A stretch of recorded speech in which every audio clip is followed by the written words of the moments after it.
ఇవాళ date October 18th. Vizag లో ఏదైనా పోలీస్ స్టేషన్ కి వెళ్తే you'll find something very very interesting. రకరకాల అబ్బాయిలు డిఫరెంట్ ప్లేసెస్ నుంచి వైజాగ్ వరకు వచ్చి ఈ ఇన్స్టాగ్రామ్ ఇన్ఫ్లుయెన్సర్ చేసిన మోసాల్లో మేం కూడా బాధ్యతలమే, ఈ అమ్మాయి నన్ను కూడా ట్రాప్ చేసింది అని ఒకే అమ్మాయి మీద తెలంగాణ ఆంధ్ర భేదాలు లేకుండా రకరకాల అబ్బాయిలు వచ్చి కంప్లైంట్ చేస్తున్నారు. It's getting bigger and bigger every single day. కానీ కథ మొత్తం మొదలైంది October 14th. వైజాగ్ లో ఒక ప్రశాంతమైన ఆఫ్టర్నూన్. పోలీస్ స్టేషన్ కూడా ఫెయిర్లీ కూల్ గా ఉంది. అప్పుడే లంచ్ బ్రేక్ అది అయింది. అందరూ వచ్చి ప్రశాంతంగా కూర్చున్నారు. ఒక చిన్న నాప్ వేద్దాం అనుకుంటున్నారు. లంచ్ టైం అయిపోయే లోపల కంగారుగా ఒక అబ్బాయి వచ్చాడు. చూడ్డానికి ఒడ్డు పొడుగు బానే ఉన్నాడు గానీ తను వేసుకున్న బట్టలు గానీ తన ఒంటి మీద దెబ్బలు గానీ ఏదో కరువు ప్రాంతం నుంచి వచ్చి తిని చాలా రోజులు అయినట్టు ఉన్నాడు. కాకపోతే తన బాడీ లాంగ్వేజ్ తన మాటలు చాలా మోడర్న్ గా ఉండడంతో పోలీసులకి కాంట్రాస్ట్ అర్థం కాక కూర్చోబెట్టి మాట్లాడారు. ఏంటి ఏమైంది సార్? నాకు అమ్మాయితో ఎంగేజ్మెంట్ అయింది, పెళ్లి కాలేదు. ఇది ఇక్కడ మీరు గుర్తుపెట్టుకోవాల్సిన విషయం. మా అమ్మ నాన్న నుంచి కాంటాక్ట్ కట్ చేసింది, నన్ను రూమ్ లో లాక్ చేసి ఉంచుతుంది, సరిగ్గా ఫుడ్ పెట్టట్లేదు, బయట వాళ్ళతో యాక్సెస్ కట్ చేసింది, ఏదో తప్పించుకొని ఇక్కడ దాకా వచ్చా అని చెప్పాడు. ఇదేదో సీరియస్ గా ఉందని పోలీసులు అనుకుని ఏవైంది నీ కథ ఏంటో చెప్పు అని అబ్బాయిని ఆ వ్యక్తిని అడిగారు. ఇక్కడ అబ్బాయి చెప్పిన కథతో ఆ కథలో ఉండే అమ్మాయితో ఆ అమ్మాయి బ్యాక్గ్రౌండ్ తో ఒక పెద్ద స్క్రీన్ ప్లే ఓపెన్ అయింది. మ్యాటర్ వేలలో లక్షల్లో కాదు కోట్లలో ఉంది. ఒక పెద్ద టీమ్ మల్టిపుల్ ప్లేసెస్ లో వాళ్ళ ఆఫీస్ లో, కానీ వాళ్ళ విక్టిమ్స్ మాత్రం నీలాగా నాలాగా వయసులో ఉండే అబ్బాయిలు. ఇవాళ నేను చెప్పబోయే ఇన్సిడెంట్, ఈ recent incident is very very important. అబ్బాయిలకే కాదు అమ్మాయిలకి కూడా. ఇన్స్టాగ్రామ్ అనగానే స్ట్రెస్ రిలీవింగ్ ప్లేస్ అనుకుంటాం, ఏదో 2-3 రీల్స్ చూద్దాం అనుకుంటాం, మన ఫోటోలు గట్రా పెడుతుంటాం, అంతా బానే ఉంది. కానీ ఇలాంటి ఇన్సిడెంట్ జరిగినప్పుడే అది ఎంత డేంజరస్ మనకు అర్థమవుతుంది. ఈ టాపిక్ మీద ఖచ్చితంగా నేను వాయిస్ రేస్ చేయాలి, ఈ కథను మీ ముందు పెట్టాలి. ఈ రోజు నుంచి మీకు ఒక కొత్త ఫియర్ అన్లాక్ అవబోతుంది, మీరు కొత్త విషయం నేర్చుకోబోతున్నారు. ఇవాళే కాదు రోజు ఒక ఇంపార్టెంట్ టాపిక్ మీద పనిచేయడం, మన ఊర్లోను మన రాష్ట్రంలోను మన దేశంలోను మన వరల్డ్ లోను జరిగే విషయాలన్నీ మీ ముందు పెట్టడం ఒక 10 నిమిషాల్లో. అది నా బాధ్యత. మన వాయిస్ లో ఉండే పవర్ని ఎంపవర్ చేసే పవర్ మీ చేతిలో ఉంది. మీరు చేయాల్సింది ఏం లేదు, కింద కనబడే సబ్స్క్రైబ్ బటన్ పెట్టి ఉంచుకోండి. నేను డైలీ ఇలాంటి అప్డేటెడ్ టాపిక్స్ తో వీడియోస్ చేస్తుంటా. నేను పెట్టగానే మీ దగ్గర రావాలంటే సబ్స్క్రైబ్ చేయాలి. చేసుకున్నారుగా? వీడియోలోకి వెళ్ళొచ్చుగా? వెళ్దామా? చేసే ఒకసారి లెట్స్ గో. ఈ కథ అన్లాక్ అయ్యేది వైజాగ్ లో స్టార్ట్ అయింది మాత్రం US లో. ఒక వయసులో ఉండే అబ్బాయి US లో పని చేసుకుంటున్నాడు, బాగా సంపాదిస్తున్నాడు. వాళ్ళ నాన్న దుబాయ్ లో ఉంటాడు, అక్కడ వాళ్ళ నాన్న కూడా బాగా సంపాదిస్తున్నాడు. వాళ్ళ అమ్మగారు మాత్రం వైజాగ్ లో ఉంటారు. ఇది ఒక మంచి కాంపాక్ట్ ఫ్యామిలీ, తరచూ కలుస్తుంటారు. ఫ్రీక్వెంట్ గా ఇండియాకి వచ్చి వెళ్ళేంత వెల్దీ ఫ్యామిలీ. ఎప్పుడైతే కలుస్తారో, ఏదైతే ఉంటుందో, ఏదైతే చేస్తాడో, ఏదైతే తింటాడో, ఎవరినైతే కలుస్తాడో, తన ఫ్రెండ్స్ సర్కిల్, తన ఆఫీస్ ని ప్రతిదాన్ని ఇన్స్టాగ్రామ్ లో పెట్టడం తనకు అలవాటు. అలాంటి ఒక వ్యక్తికి అవుట్ ఆఫ్ నోవేర్ ఒక మెసేజ్ వచ్చింది, ఒక DM వచ్చింది. అది కూడా ఒక అమ్మాయి నుంచి. ఇన్స్టాగ్రామ్ లో ఉంటే మీకు బాగా తెలుసు, ఒక స్ట్రేంజర్ అనే అమ్మాయి నుంచి మెసేజ్ రావడం చాలా రేర్. అది కూడా షీ ఈజ్ అన్ ఇన్ఫ్లుయెన్సర్. అంటే పెద్ద ఇన్ఫ్లుయెన్సర్ ఏం కాదు, ఒక మైక్రో ఇన్ఫ్లుయెన్సర్ అనుకుందాం. ఒక 3-4 వేల ఫాలోవర్స్ తో రీల్స్ అవన్నీ చేసుకుంటూ ఈ కొలాబరేషన్స్ అవి చేసుకుంటూ ఉంటాం. అమ్మాయి పేరు జాయ్ జమీమా. మనోడు మొదట్లో స్టన్ అయినా తర్వాత అమ్మాయికి రిప్లై చేయడానికి మొగ్గు చూపడం కాదు, రిప్లై కూడా చేశాడు. నువ్వు చాలా బాగుంటావు అని అమ్మాయి అంది. మనోడు సిగ్గుపడ్డాడు. క్యాజువల్ గా మెసేజింగ్ అయితే స్టార్ట్ అయింది. ఇప్పుడు కొత్త వ్యక్తులతో మెసేజ్ లైవ్ చేస్తే ఎలా ఉంటాయి మీకు తెలుసు కదా. ఫస్ట్ లోనే అన్ని చెప్పాం, అది స్లోగా స్టార్ట్ అవుతుంది, క్రమేణా మనం ఓపెన్ అప్ అవుతుంది, అంతే కదా. సో మనోడు కూడా స్లోగా తన ఫ్యామిలీ గురించి, తన ఫ్రెండ్స్ గురించి, వాళ్ళు ఎక్కడ ఉంటారు ఇండియాలో, ఇవన్నీ చెప్పడం మొదలు పెట్టాడు. ఈ అమ్మాయి గురించి కూడా అడిగేవాడు, ఏంటి నువ్వు ఎక్కడ ఉంటావు, ఏంటి కదా, నీ ఫ్యామిలీ ఏంటి, అది ఇది అని చెప్పి. ఆ అమ్మాయి నాకు ఎవరూ లేరు, నేను ఒక అనాథని అని చెప్పగానే తెగ ఫీల్ అయిపోయాడు. ఒక ఎమోషనల్ కనెక్ట్ వచ్చిందని పోలీసులతో వివరిస్తూ మళ్ళీ స్క్రీన్ ప్లే లోకి వెనక్కి వెళ్ళాడు. వాళ్ళ అమ్మగారి పేరు, వైజాగ్ లో ఆవిడ ఎక్కడ ఉంటారో చెప్పగానే ఈ అమ్మాయి వాళ్ళ అమ్మగారి ఇంటికి వెళ్ళిపోయింది. ఇతను కూడా ఊహించలేదు, షాక్ అయ్యాడు. ఆ అమ్మాయి కూడా ఎవరు లేరులేని తను సంజాయించుకున్నాడు. సో వాళ్ళ అమ్మగారితో కూడా ఈ అమ్మాయిలు తెగ ఫ్రెండ్షిప్ చేసింది. ఫస్ట్ లో మీ అబ్బాయి ఫ్రెండ్ అని పరిచయం అయినా కూడా స్లోగా మాట కలిపి 2-3 మీటింగ్స్ తర్వాత, ఇన్ఫాక్ట్ మీ అబ్బాయికి నాకు మధ్యలో ఉండేది ఫ్రెండ్షిప్ మాత్రమే కాదు, ఔర్ భీ జ్యాదా హే, బహుత్ కుచ్ హే అని చెప్పింది. సింపుల్ గా చెప్పాలంటే మేము ప్రేమించుకుంటున్నాం, మీరు అనుమతిస్తే పెళ్లి చేసుకుందాం అనుకుంటున్నామని ఒక మినీ ఆటం బాంబ్ పేల్చింది. సో వాళ్ళ అమ్మగారు కొంచెం టెన్షన్ పడి, కొంచెం కంగారు పడి దుబాయ్ లో ఉండే వాళ్ళ నాన్నగారిని కూడా రమ్మన్నారు. ఆయన కూడా వెంటనే ఫ్లైట్ ఎక్కి వచ్చి ఈ అమ్మాయితో వాళ్ళ అమ్మ నాన్న మాట్లాడిన తర్వాత వాళ్ళ 6th సెన్స్ ఏమనిపించిందో తెలియదు కానీ వాళ్ళు ఎందుకు ఈ అమ్మాయి మన అబ్బాయి కరెక్ట్ కాదు, లెటస్ వెయిట్ ఇట్ అవుట్ అని, అమ్మ ఇది జరిగేలా లేదు, కొంచెం మమ్మల్ని అర్థం చేసుకోమని వాళ్ళ పేరెంట్స్ చెప్పకనే చెప్పేశారు. ఈ అమ్మాయి అక్కడ సైలెంట్ గానే ఉన్నా కూడా ఇంటికి వెనక్కి వచ్చేసి వీడికి కాల్ చేసి అక్కడ ప్రెషర్ పెట్టడం మొదలు పెట్టింది. ఐఎమ్ మిస్సింగ్ యూ, నేను వెంటనే చూడాలి, నాకు ఇక్కడ ఏం చేయాలో అర్థం కావట్లేదు, చాలా టెన్షన్ పడుతున్నాను, చాలా భయంగా ఉంది, నా పొజిషన్ ఏంటో నాకు అర్థం కావట్లేదు, నువ్వు వెంటనే వెనక్కి రావాలి అని చెప్పి టికెట్ వేయించింది US నుంచి ఇండియాకి, అదే వైజాగ్కి. మనోడు ఫ్లైట్ ఎక్కి వైజాగ్ వచ్చాడు, అంటే కూల్గానే ఉన్నాడు. పేరెంట్స్ నేను వచ్చి కన్విన్స్ చేస్తానని ఒక జోన్లోనే ఉన్నాడు. వెనక్కి వచ్చిన తర్వాత అమ్మాయి కలిసింది. ఫస్ట్ టైం ఆ అమ్మాయిని చూడడంతో కొంచెం ఎక్సైట్మెంట్ ఫీల్ అయ్యాడు. ఒక అమ్మాయి నా గురించి ఇంత పరితాపిస్తుందా అని చెప్పి ఒక భావోద్వేగానికి లోనయ్యాడు. ఆ భావోద్వేగంలోనే ఈ అమ్మాయి కూడా ఇంటికి పట్టుకెళ్ళింది. ఎవరింటికి? ఈ అబ్బాయి ఇంటికి కాదు, ఈ అమ్మాయి ఇంటికి. సమయం సాయంత్రం 6 గంటల ఆ ప్రాంగణంలో ఉంది. ఇంకా సూటిగా చెప్పాలంటే ఈ అబ్బాయిని అమ్మాయి అడగడం మొదలు పెట్టింది, ఏంటి సిచ్యువేషన్, మీ అమ్మగారు నాన్నగారు నన్ను ఒప్పుకోవట్లేదు ఏంటి, what is the next step that you are going to take అని చెప్పి ఒక రకమైన ప్రెషర్ పెట్టింది. ఆ అబ్బాయి మాత్రం ఒకటే స్టాండ్ మీద ఉన్నాడు, మా అమ్మ నాన్న ఒప్పుకోవాలి, నేను ఒప్పించడానికి నా శత విధాలా ప్రయత్నిస్తాను, కానీ మనం ఈ రిలేషన్షిప్ ని నెక్స్ట్ లెవెల్కి పట్టుకెళ్లాలంటే వాళ్ళు ఒప్పుకోవాల్సిందే అని చెప్పగానే ఈ అమ్మాయి నాకు నీ దగ్గర 2 గిఫ్ట్లు ఉన్నాయి, 2 గిఫ్ట్లు ఇద్దాం అనుకుంటున్నా నీకు, నువ్వు US నుంచి వచ్చావు కదా, అది కూడా మనం ఫస్ట్ టైం కలుస్తున్నాం, ఈ టెన్షన్ అన్ని కాసేపు పక్కన పెట్టి ఈ 2 గిఫ్ట్లు తీసుకో అని చెప్పి ఒక పర్ఫ్యూమ్ గిఫ్ట్ గా ఇచ్చింది అండ్ ఒక జ్యూస్ ఇచ్చింది. నేను నీకోసం చేశాను ఈ జ్యూస్ అని చెప్పి. ఇక్కడ మోడస్ ఆపరాండి ఏంటంటే ఆ రెండిట్లో దేంట్లో మత్తు పదార్థం కలిపిందో తెలియదు కానీ రెండిట్లో ఏం తీసుకున్నా మనోడు కొంచెం ఆ డోస్ ఆఫ్ అయిపోయేలాగా ప్లానింగ్ ఇది. He had the drink, perfume కొట్టుకున్నాడు, తనకే తెలియకుండా మత్తులో పడుకుని పోయాడు. నెక్స్ట్ డే మార్నింగ్ లేచాడు, క్లైమేట్ అది చాలా బాగుంది. అక్టోబర్ వైజాగ్ క్లైమేట్ ఎలా ఉంటుందో చెప్పాల్సిన అవసరం లేదు కదా. లేచి పక్కన అలా చూశాడు, ఈ అమ్మాయి లేచి అబ్బాయి పక్కనే కూర్చొని ఉంది బెడ్ మీద. సో ఏంటి మరి మన పెళ్లి ఎప్పుడు చేసుకుంటున్నాం అని బాంబు పేల్చింది. వీడికి ఏం అర్థం కాల. పెళ్లి ఏంటి అనగానే చూడు రాత్రి మన ఇద్దరం ఫిజికల్ గా దగ్గర అయిపోయాం. నేను పెరిగిన వాతావరణం నా సాంప్రదాయం ప్రకారం ఇలా ఫిజికల్ గా క్లోజ్ అయితే డెఫినెట్లీ పెళ్లి చేసుకోవాలి, మరి ఇక్కడ మనకి వేరే ఆప్షన్ లేదు, మనం పెళ్లి చేసుకోవాల్సిందే అని చెప్పేసింది. అని చెప్తే నేను నిన్నే చెప్పాను కదా నీకు మా అమ్మ నాన్నకి చెప్పాలని చెప్పి వాళ్ళు ఒప్పుకోకుండా మన పెళ్లి ఎట్లా చేసుకుంటామని మనోడు క్వశ్చన్ చేయగానే ఇదిగో చూడు నువ్వు ఇలా అంటావని తెలిసే కొన్ని వీడియోలు ఫోటోలు తీసి పెట్టుకున్నాను, ఇదిగో చూడు ఇదిగో నువ్వే కదా ఇది, ఈ ఫోటోలో ఉన్నది నువ్వే, ఈ వీడియోలో ఉన్నది నువ్వే, మన ఇద్దరం పక్కపక్కన ఉన్నాం, యువర్ ఇంటిమేట్, అవంతా రికార్డ్ అయ్యి ఉంది, నేను ఇది పట్టుకొని పోలీస్ స్టేషన్కి వెళ్ళొచ్చు అని చెప్పగానే మనోడికి డౌట్ మొదలైంది. ఏంటి ఈ అమ్మాయి సడన్ గా ఇలా మాట్లాడుతుంది అని తను ఎక్కువ ఆలోచించే లోపలే అమ్మాయి చెప్పింది, నేను నిన్ను ట్రాప్ చేద్దామని ఇదేం చేసింది కాదు, నా సేఫ్ సైడ్ కోసం కొన్ని ఫోటోలు తీసి పెట్టుకున్నా, నాకు నువ్వంటే చాలా ఇష్టం, నేను పెళ్లి చేసుకోమనే కదా అడుగుతున్నాను, ఇందులో ఇక్కడ ద్వంద్వార్థం తీసుకోవాల్సిన అవసరం ఏం లేదు, జస్ట్ నీ పేరెంట్స్ ఒప్పించు, నువ్వు ఏదో ఒకటి చెయ్యి, బట్ మన పెళ్లి అయితే జరగాలి అని చెప్పగానే మనోడు భయంగా ఇంటికి వెళ్ళాడు. 2 రోజులు అక్కడ ఉన్నాడు.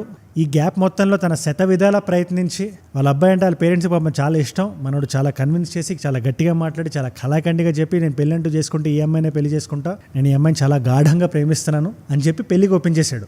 బట్ మనం పెళ్లి కన్నా ముందు ఫస్ట్ ఎంగేజ్మెంట్ చేసుకుంటాం కదా, అలా ఒక చాలా గ్రాండ్ ఎంగేజ్మెంట్, ఒక పెద్ద 5 స్టార్ హోటల్లో ఒక చాలా గ్రాండ్ ఎంగేజ్మెంట్ ఒకటి కుదిరింది.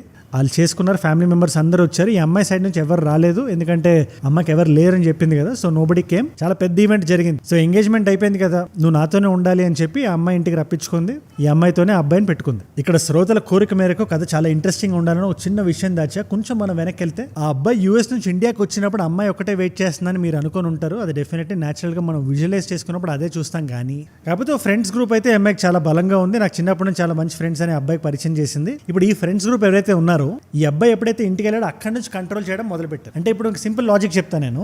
ఆ అమ్మాయి ఇంట్లోనే పెట్టుకొని డబ్బులు డిమాండ్ చేయడం, స్లోగా బట్ స్టడీగా ఆ అబ్బాయి మోటివేషన్ మొత్తాన్ని డౌన్ చేయడం మొదలు పెట్టారు. ఫస్ట్లీ సరైన ఫుడ్ ఇచ్చేవాళ్ళు కాదు, బయట వరల్డ్ కి యాక్సెస్ కట్ చేసేవాళ్ళు. అంటే ఫోన్ కి ఒక లాక్ వేసిన ఫోన్ ని మాత్రం అబ్బాయికి ఇచ్చేవాళ్ళు. పేరెంట్స్ తో కూడా మాట్లాడకుండా ఆపేవాళ్ళు. నీకు నేనంటే రెస్పెక్ట్ లేదని చెప్పి అమ్మాయి పదే అనేది. ఇప్పుడు ఇక్కడ గిల్ట్ ట్రిప్ అని ఉంటుంది. అంటే ఒక వ్యక్తి తప్పు చేస్తే బ్లేమ్ అవతల వ్యక్తి మీద వేస్తారు. అవతల వ్యక్తి గిల్టీ ఫీల్ అయ్యేలా చేసి ఈ వ్యక్తి చేసిన తప్పుని డౌన్ చేసుకుంటారు. దాన్నే గిల్ట్ ట్రిప్ ట్రీట్మెంట్ అంటారు. ఈ గిల్ట్ ట్రిప్ ట్రీట్మెంట్ అమ్మాయి చేసేది. నువ్వు బయటికి వెళ్దాం అనుకుంటున్నావు అంటేనే నీకు నాతో ఉండడం ఇంట్రెస్ట్ లేదని, నాతో మాట్లాడడం ఇంట్రెస్ట్ లేదని, నా ఫ్రెండ్స్ నువ్వు నీ ఫ్రెండ్స్ అనుకోవట్లేదు అని ఒక చిన్న గిల్ట్ ట్రిప్ లో పెట్టేసి మానసికంగా దెబ్బతీసింది అబ్బాయిని. కొంచెం గట్టిగా మాట్లాడితే ఏదో ఒక టైంలో కత్తితో కోసింది కూడా. చిన్న స్క్రాచ్ మార్క్ ఉంది పోలీసులతో అబ్బాయి కలిసినప్పుడు అక్టోబర్ 4th రోజున. అప్పుడప్పుడు వోకల్ గా అబ్యూస్ చేసేది, ఫిజికల్ గా కూడా అబ్యూస్ చేసేది, లాక్ వేసి పెట్టేది. ఒకనొక రోజున ఈ ఫ్రెండ్స్ అందరూ ఈ అమ్మాయి అందరూ బిజీగా ఉండే టైం చూసి, ఈ డోర్ లాక్ వేయకుండా ఉండే టైం చూసి ఈ అబ్బాయి బయటకు వచ్చి ఆ దగ్గరలో ఉండే పోలీస్ స్టేషన్కి వెళ్ళినప్పుడు చెప్పిందే నేను ఫస్ట్ లో చెప్పిన ఆ పాయింట్ స్క్రీన్ ప్లేలో, which is on October 4th. So యథావిధిగా మనం October 4th వచ్చేసాం. ఇప్పుడు ఇక్కడ ఇంట్రెస్టింగ్ విషయం ఏంటంటే పోలీసులు మొత్తం కూర్చోబెట్టి కేసు అంతా రాసుకొని ఎఫ్ఐఆర్ అదే రిజిస్టర్ చేసి మీ పేరెంట్స్తో నేను మాట్లాడాలని చెప్పి పేరెంట్స్ని కూడా రప్పించి అంతా మాట్లాడుతూ ఉండగా ఈ అమ్మాయి గురించి ఈ అమ్మాయి ఉండే ఏరియా పోలీస్ స్టేషన్ కాల్ చేసి వాళ్ళని అడిగితే, ఒక్క నిమిషం, ఈ అమ్మాయి పేరు మీద మేము కేసు రిజిస్టర్ చేసామే, ఈ అమ్మాయి పేరు మీద ఆల్రెడీ మా పోలీస్ స్టేషన్లో కేసు రిజిస్టర్ అయి ఉంది, ఈ అమ్మాయి గురించి మేము వెతుకుతున్నదని చెప్పి ఆ వేరే పోలీస్ స్టేషన్ వ్యక్తి కూడా అన్నాడు. అక్కడ ఈ కేసు ఏదో చిన్నగా లేదు, ఇదేదో పెద్ద నెక్సెస్ లో ఉంది, ఇది ఇక్కడ మోడస్ ఆపరాండితో వీళ్ళు పనిచేస్తున్నారు అని చెప్పి కేసుని సీరియస్ గా తీసుకోవడం స్టార్ట్ చేసి వాళ్ళు దే స్టార్టెడ్ డిగింగ్ డీప్. ఇక్కడ వైజాగ్ పోలీస్ కమిషనర్ అందరూ ఇన్వాల్వ్ అయి ఉన్నారు. ఏసీపీ అప్పలరాజు గారు ఏమంటున్నారు ఒకసారి వినండి మీరు. ఇన్వెస్టిగేషన్ టేకన్ అప్ చేశారు. తర్వాత ఎవరైతే ఆ అబ్బాయికి మోసం చేసి నిశ్చితార్థం చేసి చీట్ చేసి డబ్బులు లాగిందని చెప్పి కంప్లైంట్ ఇవ్వడం జరిగింది. అన్ని సెక్షన్ రెలవెంట్ సెక్షన్స్ వేసి కేసు నమోదు చేశాం. తక్షణమే ఆమెను ఇమీడియట్ గా అరెస్ట్ చేసి కోర్టు పంపిస్తే జ్యుడిషియల్ రిమాండ్ విధించడం జరిగిందండి. వైజాగ్ లో ఉండే రకరకాల పోలీస్ స్టేషన్ కి ఈ అమ్మాయి ఫోటో ఇచ్చి పంపిస్తే చాలా స్టేషన్స్ లో ఈ అమ్మాయి ఫోటో లేదు కానీ ఈ అమ్మాయి పేరు మీద లేదా ఈ అమ్మాయి గుర్తులతో చాలా మంది కంప్లైంట్ చేసిన దాఖలాలు ఉన్నాయి. సో అప్పుడు నిజాలు బయటకు వచ్చాయి. ఈ అమ్మాయికి పేరెంట్స్ లేరు, ఈ అమ్మాయి ఆర్ఫన్ అని చెప్పింది అబద్ధం. ఫాస్టర్ పేరెంటింగ్ అని ఒక వర్డ్ ఉంటుంది, అది మీరు విన్నారో లేదో కానీ అది యూఎస్ చాలా ఫేమస్. అది అంటే బేసిక్ గా ఏంటంటే ఆ అమ్మాయి పేరెంట్స్ ఎవరో మనకు తెలియదు కానీ ఆ అమ్మాయిని ఇద్దరు అనాథాశ్రమం నుంచి కానీ ఎక్కడి నుంచో కానీ తెచ్చుకొని పెంచుకున్నారు ఒక ఇద్దరు పేరెంట్స్. అక్కడ కూడా లగ్జరియస్ లైఫ్ కి అండ్ దెన్ మనీకి ఆశపడి అది వాళ్ళ పేరెంట్స్ ఇవ్వలేకపోతే వెంటనే బయటకు వచ్చేసింది ఎప్పుడైతే అమ్మాయి మేజర్ అయిందో. అక్కడ she started doing Instagram influencing. ఆ టైంలోనే చెడు స్నేహాలు కూడా స్టార్ట్ అయినాయి అమ్మాయికి. అక్కడైన ఫ్రెండ్స్ ఎవరైతే ఉన్నారో వాళ్ళే ఒక నెక్సెస్ లా తయారయ్యారు. అంటే రకరకాల జనాలకి మెసేజ్లు పెట్టడం.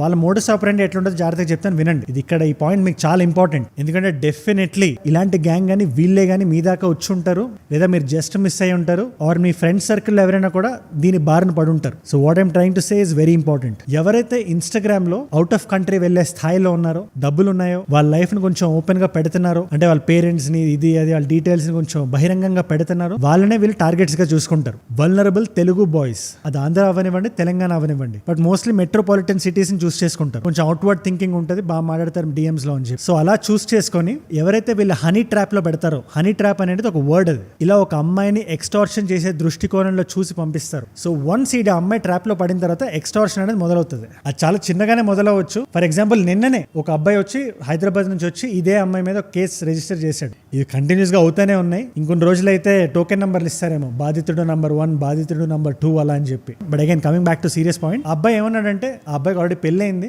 బట్ ఈ అమ్మాయి ట్రాప్ లో పడ్డాడు. ఫిజికల్ గా ఇంటిమేట్ అయిన తర్వాత మీ ఇంట్లో వాళ్ళకి, మీ ఫ్యామిలీకి ఇది చెప్పకూడదంటే నాకు 3 లక్షలు ఇచ్చి సెటిల్ చేసి అని ఫస్ట్ అమ్మాయి చెప్పింది. ఆ డబ్బులు ఇచ్చాడు. దాని తర్వాత నాకు మంత్లీ 1 lakh కావాలని చెప్పి అడిగింది. కంటిన్యూస్లీ కపుల్ ఆఫ్ మంత్స్ ఇచ్చాడు. దాని తర్వాత నాకు వుడ్ వర్క్ చేయించాలని చెప్పి ఇంకా కొంచెం డబ్బులు ఎక్స్ట్రా చేశారు. ఈ అబ్బాయి ఇరిటేట్ అయ్యి ఇంకా ఎంతకాలం అని అమ్మాయిని అడిగితే 3 కోట్లు నాకు ఇచ్చి సెటిల్ చేసేసుకో అని చెప్పి చెప్పిందంట. మనోడి దగ్గర ఆయన డబ్బులు లేవు. కాకపోతే ఈ అమ్మాయి పేరు ఎప్పుడైతే న్యూస్ లోకి వచ్చిందో, బయటకు వచ్చిందో, బహిరంగంగా బయట అందరూ మాట్లాడుతున్నారో, అబ్బాయి కొంచెం ధైర్యం వచ్చి తెలిసింది ఫ్యామిలీకి అని చెప్పి వెళ్ళి కంప్లైంట్ చేశాడు. ఇలా ఈ ఒక్క అబ్బాయి కాదు, చాలా మంది రకరకాల స్టేషన్స్ ఆఫ్ వైజాగ్ లో వెళ్ళి కంప్లైంట్ చేయడం మొదలు పెట్టారు. అందరు అబ్బాయిలకి న్యాయం జరిగిందా? ఇప్పుడు ఎవరైతే వైజాగ్ అబ్బాయి ఉన్నాడో, వీడియో మొదట్లో చెప్పాను కదా, ఆ అబ్బాయి ఫీల్ అయిన మెంటల్ టార్చర్ కి what can be the reimbursement? అది నేను చాలా గట్టిగా అడుగుతున్నా. ఆ అబ్బాయి చూసుకొని ఉండాల్సింది అంటారు, కరెక్టే. కానీ ఆ వయసులో, పెళ్లి చేసుకునే వయసులో అందంగా ఉండే అమ్మాయి మెసేజ్ పెడితే రిప్లై చేశాడు. తను తప్ప అంటే మనం నిక్కచ్చిగా చెప్పలేం కదా. ఇంకా ఇంపార్టెంట్ ఇష్యూ ఉంది ఇక్కడ. మీరు ఏ వ్యక్తినైనా ఆన్లైన్ లో కలిస్తే, ఆన్లైన్ లో ఫ్రెండ్షిప్ ఏర్పడితే, ఆన్లైన్ లో రిలేషన్షిప్ తీసుకునే ముందు 1కి 10 సార్లు ఆలోచించండి. ఎందుకంటే ఒక నెక్సెస్ లో ఏర్పాటు చేస్తున్నారు.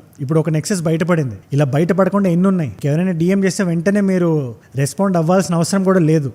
నిజాలు అండ్ దెన్ అమ్మాయి బ్యాక్గ్రౌండ్ చెక్ చేసి, ఇక్కడ నేను అమ్మాయి అంటున్నానంటే ఈ సిచ్యువేషన్ ఇలా ఉంది కాబట్టి అంటున్నాను. This is gender neutral. ఇది ఎవరికైనా జరగవచ్చు. అబ్బాయికి అమ్మాయి ద్వారా జరగవచ్చు, అమ్మాయికి అబ్బాయి ద్వారా జరగవచ్చు. నా వీడియో చూస్తున్న అమ్మాయిలకి, అబ్బాయిలకి అందరికీ చెప్తున్నా, మీకు ఎవరి నుంచి మెసేజ్ వస్తే కొంచెం జాగ్రత్తగా ఉండండి. ఇది మీ లైఫ్ అండ్ డెత్ కి సంబంధించిన విషయం. అందుకే ఇది ఇంపార్టెంట్ టాపిక్ అనుకున్నా మీ ముందు పెడదాం అనుకుంటున్నా. వీళ్ళ మోడస్ ఆపరెండి అంతా హైదరాబాద్ అండ్ వైజాగ్ లో ప్రస్తుతానికి ఉంది, కానీ Tier 2, Tier 3 సిటీస్కి వెళ్ళడానికి వీళ్ళకి ఎక్కువ టైం పట్టకపోవచ్చు. వీళ్ళంటే వీళ్ళు కాదు, ఇలాంటి నెక్సెస్. ఇదే అమ్మాయి జాయ్ జమీమా అనే అమ్మాయికి 3 సార్లు పెళ్ళైంది, 4 సార్లు ఎంగేజ్మెంట్లు అయినాయి. అవన్నీ ఇప్పుడు on record, just on register ఉంది. మనకి తెలియకుండా ఎన్ని అయినాయో, వాళ్ళు ఎన్ని ప్లాన్ చేశారో, ఎంతమంది అబ్బాయిలు సిగ్గుతో బయటికి రాకుండా ఇంకా రూమ్ లోనే మగ్గిపోతున్నారు. ఎందుకంటే ఇది it's a matter of self respect and prestige. కొంచెం ఎవరైనా కొంచెం బయటకు వచ్చి మాట్లాడడానికి కొంచెం జంకుతారు. సో వాళ్ళందరికీ my heart goes out to them. ఇలా జరగకుండా ఉండాల్సిందే. కాకపోతే కొంచెం ధైర్యం చేసి బయటికి రండి, మాట్లాడండి. ఈ అమ్మాయి కాకపోయినా ఇంకేదైనా నెక్సెస్ బయటపడాల్సిందన్నా బయటపడుతుంది. అదే నా సిన్సియర్ రిక్వెస్ట్. ఈ వర్డ్ ఇన్ఫ్లుయెన్సర్ కూడా ఇలాంటి వాళ్ళు చేసే పనుల వల్ల ఆ వర్డ్ కి వాల్యూ పడిపోయింది. ఇప్పుడు నేను బయటకి ఇన్ఫ్లుయెన్సర్ అనే వర్డ్ నాకు నచ్చదు కూడా, నేను వద్దని చెప్తా. I prefer the word creator. ఎందుకంటే మనం చేసే సీరియస్ వర్క్ ఇది. ఈ ఎంటైర్ సిచ్యువేషన్ మీద, ఈ ఎంటైర్ ఆడియల్ మీద మీ రియాక్షన్ ఏంటి? What you think? ఎందుకంటే ఇది ఇక్కడతో ఆగదు. ఇంకొక కేసు ఉంది, అది కూడా వైజాగ్ లో అనుకుంటా. అది that requires special separate video.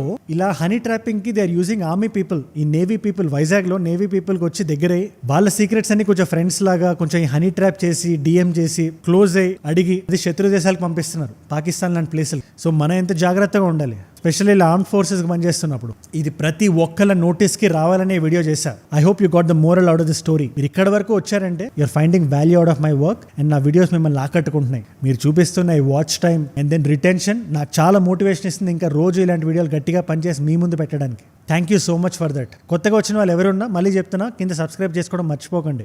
రోజు నా నుంచి ఒక వీడియో మీకు వస్తుంది, 15 నిమిషాలు ఉంటుంది. బట్ మీరు అప్డేట్ అయిపోయి ఉంటారు. ఒక గ్రేట్ పర్స్పెక్టివ్ మీకు వస్తుంది. మీకు 2 వీడియోస్ కాంప్లిమెంటరీగా పెడుతున్నా.